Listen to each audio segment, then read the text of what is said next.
Ain't she a beaut? Oh my gosh, I can barely control her. I already got a rope burn.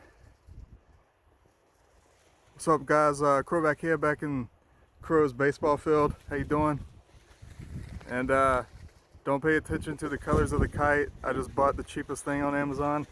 Don't get any ideas. Uh-oh, we're going down. Let's give her some more slack. See how far up we can go here. Shout out to Crystal Crow. We'll make a video with her flying kites. I'm just testing them out here today. And man, this thing is pulling me like a dog on a leash right now. But yep, that's what Crow's doing on Easter. Before you know, hatch some eggs or find some eggs.